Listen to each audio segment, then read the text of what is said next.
Nexus 5 or the Galaxy Note 3? This is a question I've been asked a lot in the past few weeks. While I feel that both phones are great in their own right and have their own sets of pros and cons, in this video let's delve a little deeper. Let's see what kind of advantages each one holds over the other. So without further ado, if this is your first time here or if you've just forgotten, my name's Ash and you're watching C4E Tech. Let's get started. Let's start with the build. Both phones are built out of plastic, but are a little different. While the build of the Nexus 5 with its ceramic buttons does look a bit more premium, the Note 3 hits back with a user-removable faux leather back that leads to a microSD slot and a user-replaceable battery, both of which are found lacking on the Nexus 5. So the build's really gonna come down to personal preference. And talking about the battery, this is one area where the Note 3 just blows the Nexus 5 away. While the Nexus 5 is powered by a 2300 mAh non-user replaceable battery, the Note 3 has a bigger 3200 mAh user replaceable battery. The battery on the Note 3 roughly lasts twice as long as the one on the Nexus 5. And with micro USB 3.0, it charges real quick as well. The Nexus 5 does have support for wireless charging though, but still, when it comes to battery life, it's the Note 3 all the way. Both phones also sport Full HD displays. The Nexus 5, a 4.95-inch IPS display giving it a pixel density of 445 pixels per inch, and the Note 3, a 5.7-inch Super AMOLED display with a pixel density of 386 pixels per inch. The differences in pixel densities don't matter unless you're looking at the displays under a microscope. While AMOLED displays are traditionally known to oversaturate colors, the Note 3's display produces some of the most natural colors an AMOLED can. But then again, some swear by the color fidelity of the IPS panels and some love the deep blacks that the AMOLED has to offer. Overall, both displays are great. They're bright, crisp and sharp and have great viewing angles. And while the Note 3 does better under direct sunlight, but when you break it down, the display again boils down to personal preference. Moving on, both phones have their speakers at the bottom and the audio quality is nothing to write home about. But admittedly, the Note 3 is a little louder here. And with the display sizes being different, the differences in form factor like the Note 3 being slimmer or the Nexus 5 being 38 grams lighter cannot be really compared. Anyway, moving on to the rest of the specs, both phones have Snapdragon 800 inside.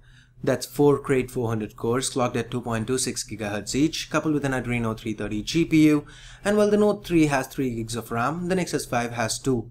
Also keep in mind there is another variant of the Note 3 that has the Exynos 5420 octa-core chipset inside.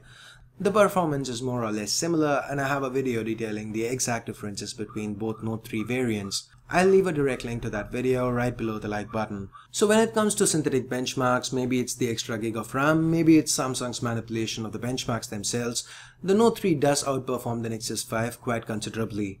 But then again, these are just numbers and don't often tell the whole story.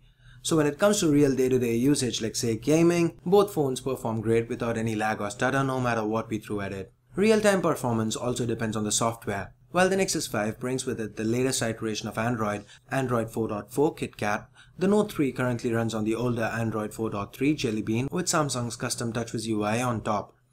TouchWiz is something you're either gonna love or hate. While it brings with it a ton of functionality, it doesn't feel as fast as stock Android. Don't get me wrong here, Samsung's ironed out most of the lag issues associated with TouchWiz, but still, it's no stock Android. TouchWiz also brings something very unique to the Note 3. It brings support for the digitizer and the S Pen.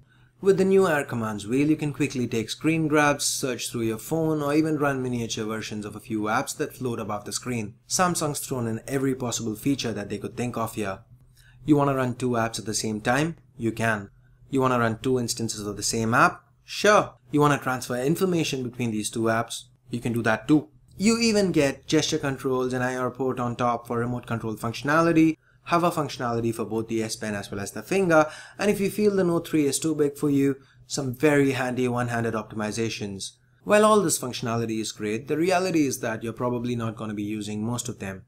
But they do end up causing the Note 3 to have a very steep learning curve. But on the other hand, if I were to sum up the Nexus 5 in one word, the word I'd choose is simplicity. You've got a clean vanilla Android interface here. Android 4.4 KitKat the way Google meant it to be. With Snapdragon 800 underneath, the Nexus 5 just zips through it. You've got all of KitKat's optimizations in full effect here. You get deeper Google Now integration, support for wireless printing, the full screen immersion mode, carrier independent NFC payments. The overall UI has also been redesigned.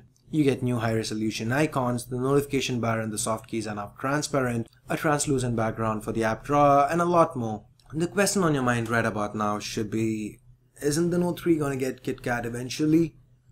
Well, yes, but here's where Samsung's spotty track record comes into play.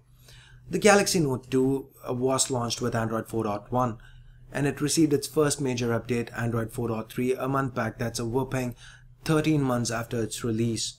In this time, Samsung's released mid-range devices like the Galaxy S4 Zoom and the twin Galaxy Megas with Android 4.2.2, while the Galaxy Note 2 was still stuck on Android 4.1. It's not just the Android versions either. 2 months after the release of the Galaxy Note 2, the Galaxy Camera came out with the new camera interface, and till date that interface hasn't been ported over to the Galaxy Note 2. In the meantime, mid-range phones like again the twin Galaxy Megas and the Galaxy S4 Zoom have gotten the same interface. It's this track record that makes the Nexus 5's instant updates a huge selling point. Now moving on to the camera, the Note 3 features a 13 megapixel rear camera, whereas the Nexus 5 an 8 megapixel rear camera with optical image stabilization. Again, the Nexus 5 opts for simplicity with its user interface, whereas the Note 3 comes loaded with software features. Samsung's thrown everything but the kitchen sink in here. Pictures taken by the Note 3 are better. The Note 3 nails focus right, something the Nexus 5 has issues doing from time to time. Pics taken by the Note 3 are also noticeably sharper and retain a lot more detail. The camera's major shortcoming on the Nexus 5 is its shutter speed. It's very slow. The app itself takes time to open up, and when it's up, the shutter lag is very obvious. Turn on something like HDR+ and the shutter lag's even more prominent. But under low light, thanks to optical image stabilization leading to longer exposure times, the Nexus 5 ends up capturing better pictures. When it comes to video, the Snapdragon 800 variant of the Note 3 can shoot 4K video. Well, this isn't an advantage by itself, because most of us might not have 4K capable displays as of now. But what 4K video does is it lets you have lossless zoom, as in use the digital zoom and still end up with footage that's at least full HD. This is offset a little by the Note 3's inability to stabilize 4K footage, but nonetheless the Note 3 again edges ahead when it comes to video recording. So overall, well, the Nexus 5 ends up giving the Note 3 a run for its money. Ultimately, the lack of expandable storage, the smaller battery, the software issues with the camera end up holding it back. But the Nexus 5 isn't done just yet. It still has an ace up its sleeve. Price. The Nexus 5 is available for $350 unlocked off contract. That's about half the price of a Galaxy Note 3. The fact that you're watching this video where we are comparing a phone with another that costs almost twice as much tells a lot about the Nexus 5. It places it into a class of its own. The sheer dollar to performance ratio that the Nexus 5 brings to the table is unmatched. And it's not just the price either. The Nexus 5 has its own set of advantages too. Say for example the stock Android and the instant updates from Google. So there is no clear-cut winner here when it comes to the Nexus 5 or the Galaxy Note 3. It depends on how much you want to spend and what your preferences are. If your preference is huge displays, best-in-class battery life, expandable storage, you actually like TouchWiz and are willing to put up with Samsung's pathetic update schedule, then it's the Note 3 for you. On the other hand, if you want the best value for your money, if you want stock Android, if you want instant updates from Google and are willing to put up with a weaker battery, then go with the Nexus 5. These are just my suggestions. What do you guys think? If you were in the market today and you were to choose between these two phones, what would you choose? Let me know your thoughts in the comments below. So I guess that wraps up this video, guys. Anyway, if you want to pick up either of these phones, you can pick them up from Amazon.com. I'll leave direct links right below the like button. So hope you guys liked this video. If you did, give it a thumbs up and share the video. And for more videos like these, make sure you subscribe. So once again, that's pretty much it, guys. Thanks a lot for watching, and I'll see you guys soon in the next one. Till then, this is Ash here from C4E Tech signing off. You guys have a great day. Bye-bye now.